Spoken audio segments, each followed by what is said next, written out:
Islamic history, the year 625, the expulsion of the Banu Nadir.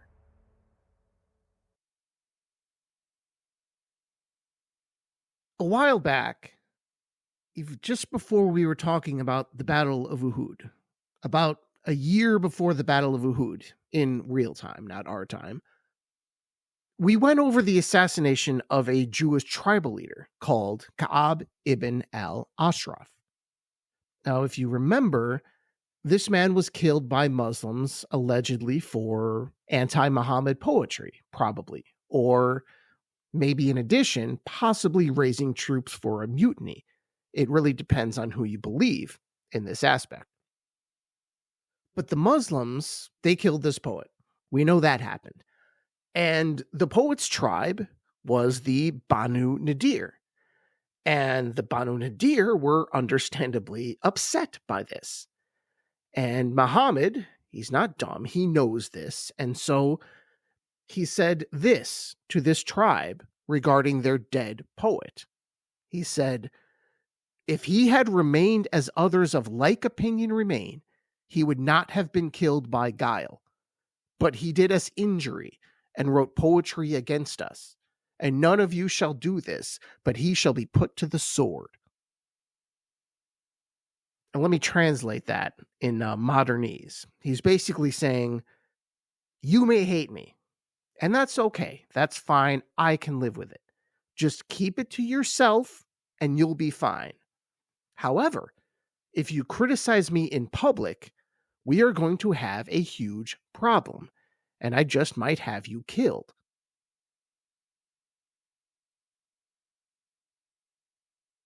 Now, that was about a year before the Battle of Uhud. So let's fast forward 1 year. The Battle of Uhud is over. Now, as I have contended, this was a draw at worst and likely a Muslim victory, but as I noted before, my opinion doesn't really count. Especially back then, it doesn't count. Because Muhammad saw it as a loss, the Muslims saw it as a loss, and the non-Muslims of Medina also saw it as a loss. And this is a big part of what made the Banu Nadir potentially dangerous, more so than before. Now, you may remember the complaints that got Ka'ab the poet killed a year earlier, and prompted that stern warning to the Banu Nadir I just read you. Now, at the time, they were pretty good complaints with plausible logic. The most dangerous kinds of complaints, really. They were basically, well, number one, the Jews had forfeited their honor when they agreed to let Muhammad rule them. This is what he was telling the people. And I think a lot of them heard some truth in that. And then number two, he would tell them, what quarrel did the Jews of Medina have with the Quraysh? What did the Quraysh ever do to us, the Banu Nadir tribe? Why should we be fighting the Quraysh? If you remember, this man, Muhammad, he came to bring peace between the Aus and Khazraj, only to turn around and start a war with a whole new tribe?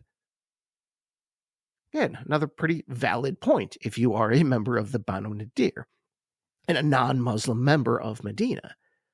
And then he would also say, I would say a third thing he told them was, wasn't Muhammad's reckless campaign against these people, meaning the Quraysh, wasn't he putting the city in unnecessary danger with this action?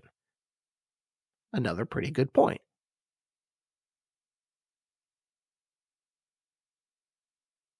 So we have these ideas that got this poet killed before Uhud. Now, after Uhud, all these points still remained. In fact, they were stronger. The Meccans had actually attacked Medina and very well could have routed the entire city. They lost a battle and had no reason to believe that they would win the next one. And in history, generally, leaders of this time and type, of the type of leaders we're talking about in this time and place, particularly old-style leaders and or more autocratic leaders, and certainly ones claiming to have a mandate from God like Muhammad did, these types of leaders are naturally vulnerable after a failed military campaign. Now, you might see where this is going. This is a ripe situation for an overthrow or a rebellion or some kind of action against the person currently in charge. But that didn't really happen, at least not from the Banu Nadir. They did not fight at Uhud, this is true, but pacifism is not the same thing as treachery. Being against a war is really not the same thing as being for the other side. And again, there was no open revolt. But things sometimes escalate out of control anyway, and this certainly did. We'll get to what happened eventually. But this is how it started. There was a murder, which really wasn't that huge a deal in ancient Arabia. And who it was isn't even really that important, except that I believe it involved a Banu Nadir member and a Muslim. And so the truly important part here is that there would have to be a negotiation for blood money to be paid because of this murder. And this would mean a discussion between Muhammad and the Banu Nadir. So Muhammad meets with them, but somehow slips out of the meeting. And the next thing you know, he's saying that the Banu Nadir were going to assassinate him. Now, how did Muhammad know this? Well, apparently, according to some sources, the angel Gabriel told him. Or some other sources say it was one of his companions who told him. But the more common story is usually that Gabriel told Muhammad that the Banu Nadir wanted to assassinate him, that they were going to assassinate him. And Muhammad would act on this information in a very severe way. But first, a quick caution here. Now, this history, this particular story about how Muhammad came to know this, whenever it was written, it's not something that should be taken at face value by believers or non-believers alike, because the story isn't even certain of itself in this case. And there is a great deal of confusion surrounding the episode. And a major reason for this confusion is that there really are conflicting stories here, and quite literally in the same story, in the same paragraph. For example, the Ibn Ishaq history, one of the earliest complete Muslim histories of Muhammad. This actually starts with Muhammad himself overhearing the plot to kill him, then quoting the men who planned to drop a rock on his head from the roof. So Muhammad hears a plot to drop a giant rock on his head, and then he gets up and he goes back to his home in Medina. And there, this is where things get a tad disjointed, when at home in Medina, a divine source tells him about the plot. So after this, the story goes, Muhammad then ordered his men to prepare for war. So the hole in this story isn't really that hard to see. There is a mistake in there somewhere. The news either had to come from Muhammad or from the heavens. But both? That really doesn't make a whole lot of sense, right? It has to be one or the other, unless you're going to argue that the angel Gabriel reinforced what he had already heard. But he heard what he heard, and he left because he heard it, because any sensible person would leave if you were hearing that they were about to kill you. And there's also, more practical questions, like if there was a plot, do you seriously think anyone would say anything within earshot of Muhammad? Really, wouldn't you know where he was at all times? And the revelation from heaven, yeah, that's possible. That's not impossible. But if Muhammad got a revelation from heaven regarding this, why isn't that revelation in the Quran? Isn't he supposed to relay these things to his followers, as he usually would do? Is it possible some random companion really did overhear the plot?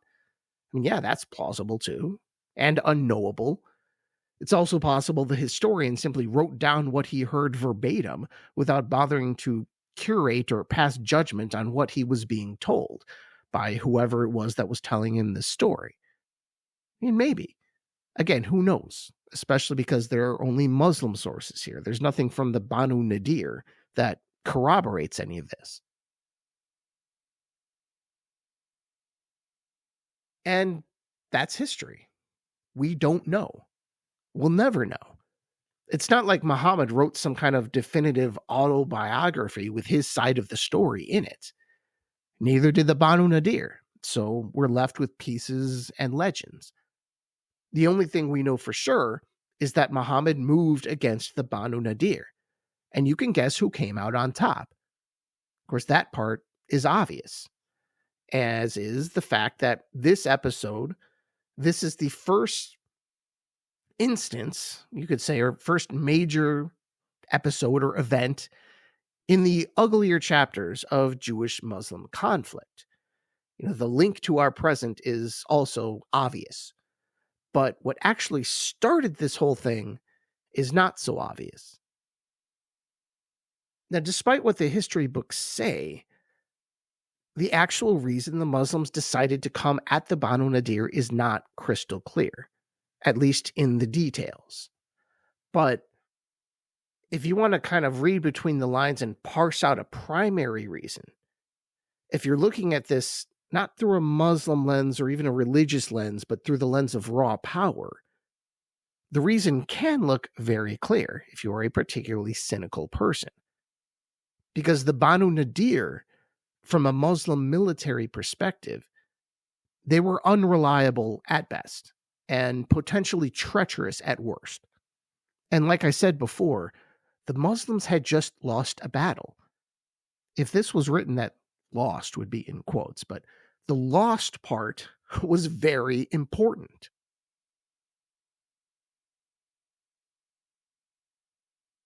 Traditionally, as in usually, historically, after a military loss, what do leaders do to reconsolidate power? Well, one major popular way to do this is you make an example of someone. Now, for a more secular historian, particularly a cynical one, the temptation to view this episode as a raw power play would be immense. To see Muhammad as a leader in search of a fake because, in search of some reason, any reason, to get rid of this particularly annoying tribe and send a message to the other tribes as well.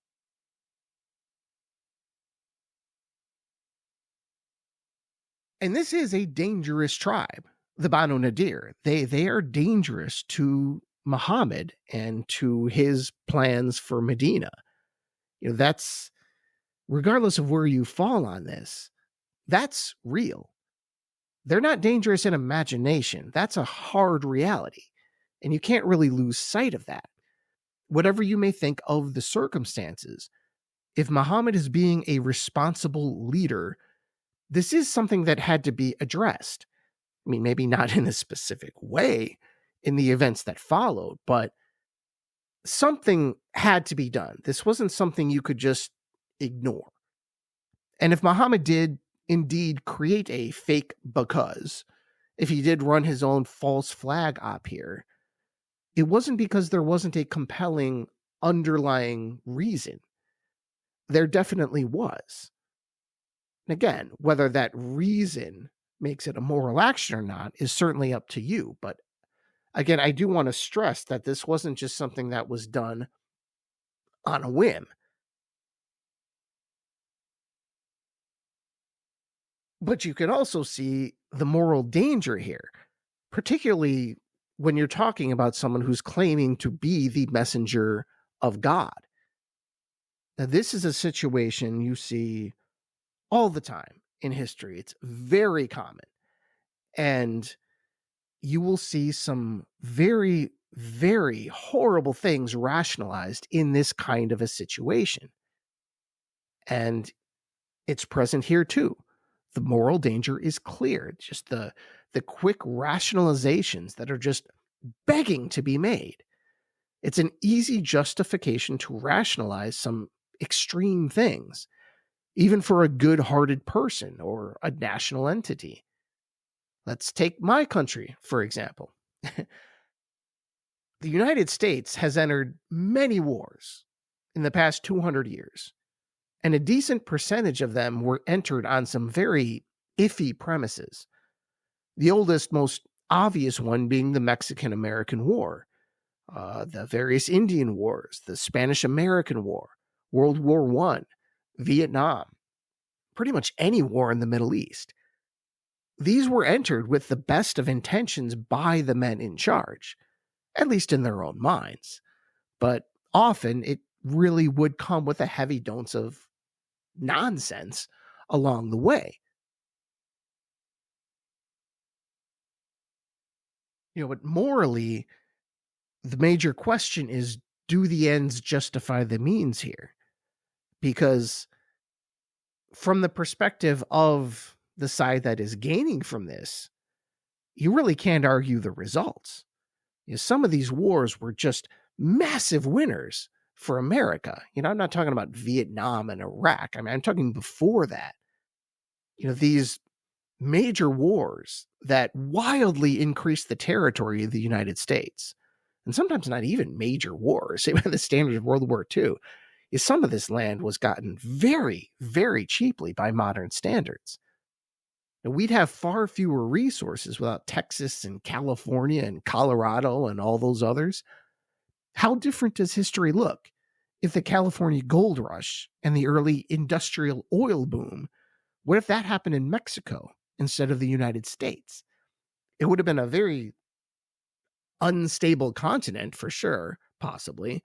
Just imagine a powerful USA and Mexico going at each other like England and France, or later Germany and the rest of the continent. It would be very, very different.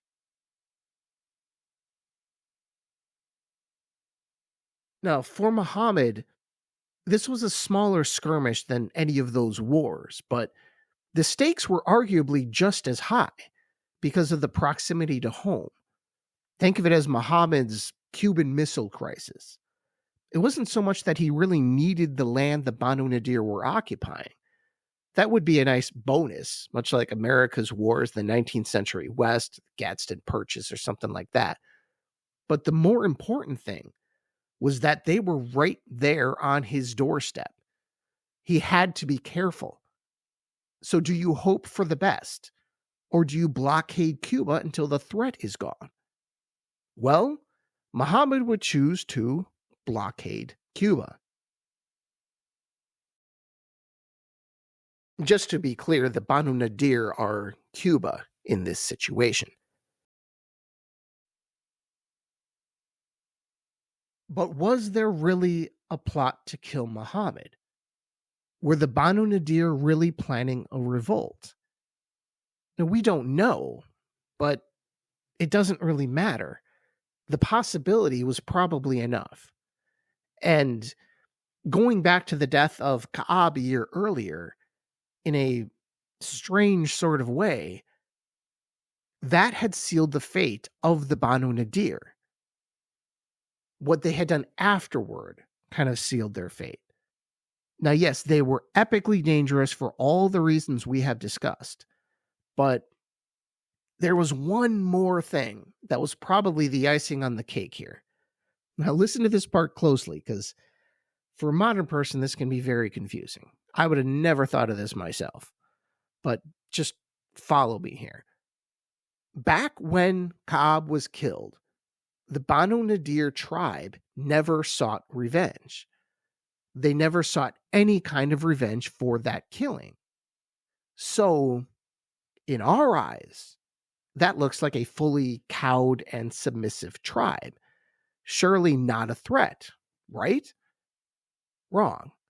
Muhammad probably did not see it that way. Again, this may be hard to follow. You really have to try and remove yourself from our present culture and chain of logic. Just put on your ancient thinking cap and some very thick irony glasses as well for this one. Now, like I said, this is not something I thought of. This is not my observation, but of Montgomery Watt, one of the more famous historians of this period. And it's as brilliant as it is perplexing to the modern mind. Why would Muhammad have considered the Banu Nadir so dangerous? Here it is. The Banu Nadir were dangerous because they had never taken any revenge for the killing of Ka'ab. Some revenge or a demand or something. It should be expected in that circumstance. This was basic Arabic thinking at the time. So, basically, stay with me here, the Muslim worry was that the Banu Nadir were surely going to kill somebody soon and act against the Muslims. It was inevitable. Now, why? Because the Banu Nadir hadn't killed anyone yet. The Banu Nadir were not seeking revenge. They heeded Muhammad's warning and were acting docile and subservient. So, they are set on war because they are acting so peacefully. They will try to assassinate Muhammad because they haven't tried to do so yet. Their lack of hostility was itself a hostile act. Now, according to Watt, that's how it would have been understood within the Arab culture at the time.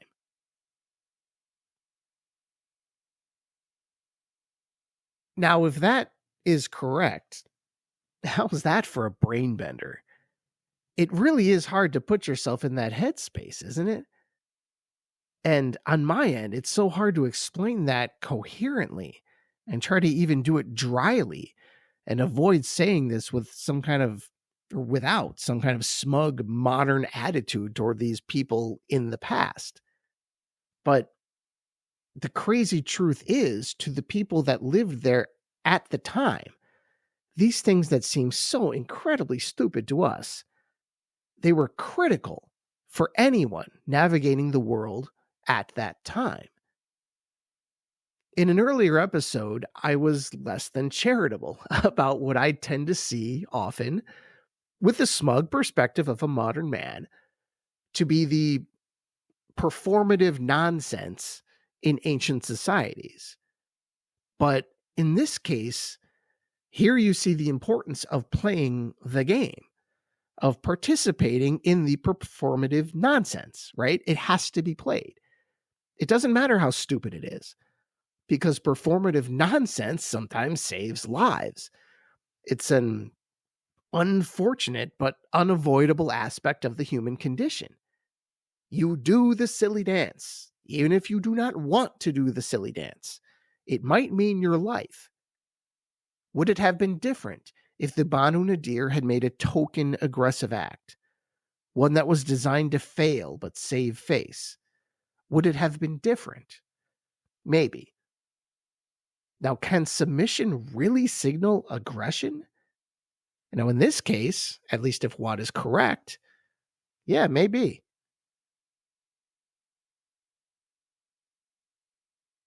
Sometimes this is just the downside to living amongst humans. You can see the heads I win, tails you lose situation here that the Banu Nadir faced and had to work within.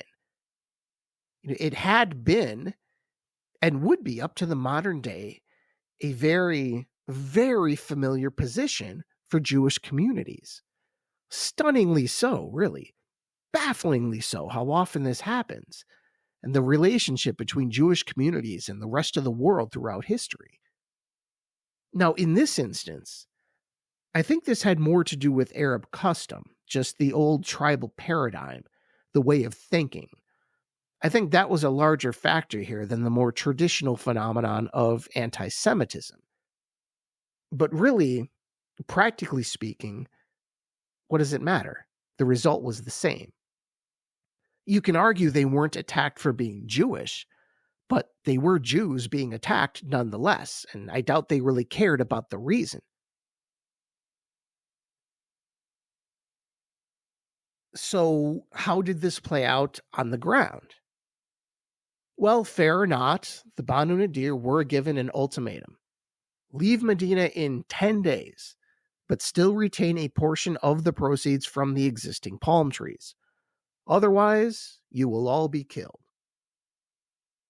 Now, among the Banu Nadir, at first the reaction was mixed among the people. At least we can keep our palm trees, right? But then again, when you think about it further, there really would be no way for the Banu Nadir to enforce that agreement. So in the end, realistically, they were probably leaving everything behind to start over someplace else. This was a good guess of what the practical reality would be. If you're thinking about it cynically, this is much more likely to look like the end of Fiddler on the Roof than a generous profit-sharing proposal. So ultimately, initially, the Banu Nadir refused.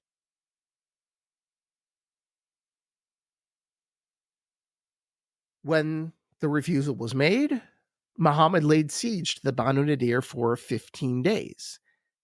And at that point, after 15 days, the Muslims began to destroy the palm trees.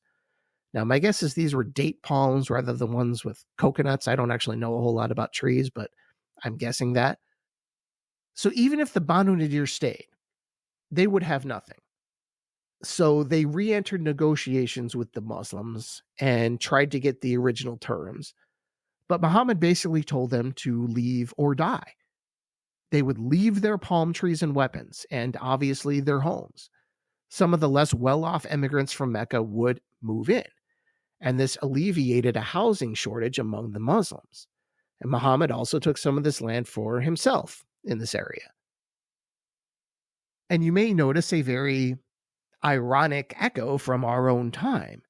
Sometimes history just weaves a tale worthy of Shakespeare, a story with such unbelievable layer and depth.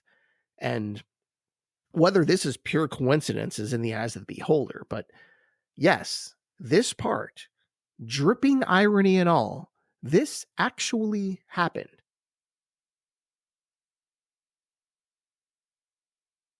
And unlike what we were talking about earlier, involving the angel Gabriel, this was laid out in the Quran.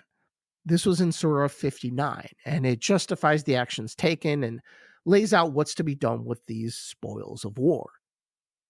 For example, verses 2 to 5 emphasize the righteousness of the actions taken against the Banu Nadir. It says, He, meaning God, He is the one who expelled the disbelievers of the people of the book from their homes for their first banishment ever. You never thought they would go, and they thought their strongholds would put them out of Allah's reach. But the decree of Allah came upon them from where they never expected, and He cast horror into their hearts, so they destroyed their houses with their own hands and the hands of the believers. So take a lesson from this, O people of insight. Had Allah not decreed exile for them, He would have certainly punished them in this world, and in the hereafter they will suffer the punishment of the fire. This is because they defied Allah and His messenger, and whoever defies Allah, then Allah is truly severe in punishment. Whatever palm trees you believers cut down or left standing intact, it was all by Allah's will, so that He might disgrace the rebellious.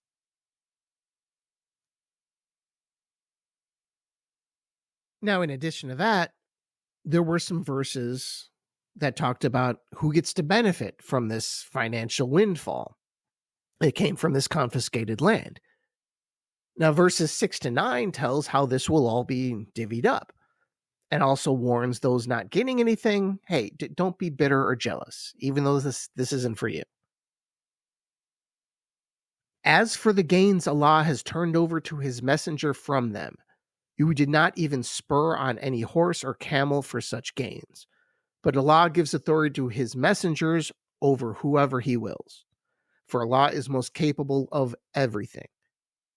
As for gains granted by Allah to His messenger from the people of other lands, they are for Allah and the messenger, His close relatives, orphans, the poor, the needy, travelers, so that wealth may not merely circulate among your rich. Whatever the messenger gives you, take it, and whatever he forbids you, leave it, and fear Allah, Surely Allah is severe in punishment. Some of the gains will be for poor emigrants who are driven out of their homes and wealth, seeking Allah's bounty and pleasure and standing up for Allah and His Messenger. They are the true ones in faith.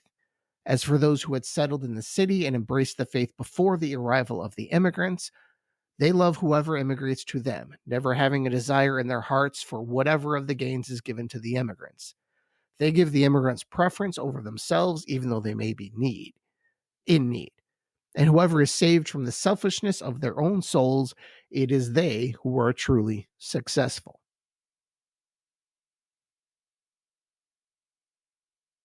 So the Banu Nadir were expelled. They weren't killed, they were expelled. This is important because they would end up going to a place called Khaybar, Khaybar, which was another Jewish community in Arabia. It's about 100 miles north of Medina, which is pretty important in a lot of ways because from Muhammad's perspective, he would no longer have these people between him and Mecca. Having them to the north is wildly preferable to having them to the south or near Medina somewhere. Now, Khaybar, for Muhammad, was not strategically significant at the time. But remember that name, Khaybar, as well as that of the Banu Nadir, because this isn't over. This will not be the last fight between these people and the Muslims. Again, spoiler alert, there will be a battle of Khaybar in the future. But for now, the Banu Nadir would not be fighting there. They would instead start to join what I would call an anti-Muhammad alliance. You're going to hear the term confederation. The Quran uses this a lot in the English translation, but this is what they're talking about. They're not just fighting the Quraysh anymore. It's a confederation of tribes that they're counting with their own confederation of tribes. But when you hear the word confederations, they're always talking about the Quraysh and their people. Now, the Quraysh, like the Banu Nadir, they would be gathering resources and allies for the next large battle, which would not be for 2 more years in the Battle of the Trench. Now, for now, the Banu Nadir would be a proxy in the Cold War between the Muslims and the Quraysh, although maybe the World War II term phony war might be more appropriate than a Cold War, because there would be skirmishes among both sides in this time, including some assassinations of Banu Nadir leaders. But for the most part, it was like the phony war in World War II, the Sitzkrieg, as they called it. That period in World War II where little fighting was happening, but a giant bloody mess would be reasonably expected in time. Now, in World War II, this was the time after the Allies, mainly Britain and France, they declared war on Germany due to the invasion of Poland by the Germans and the Soviets, but before the invasion of France by the German army.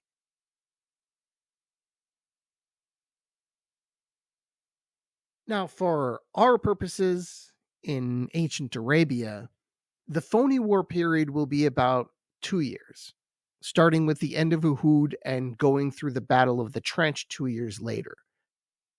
And like in World War II, there will be skirmishes, even some things that could be considered battles.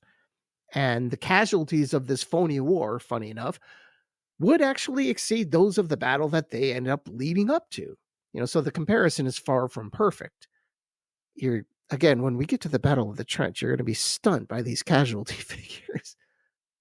But if you take the human toll out of the equation, I actually believe this comparison is pretty appropriate and a helpful way to think about it.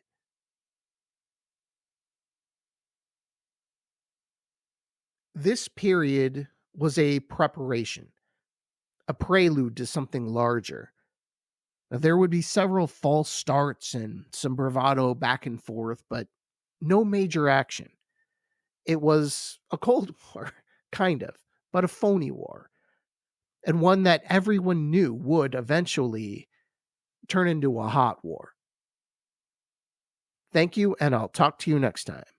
Inshallah.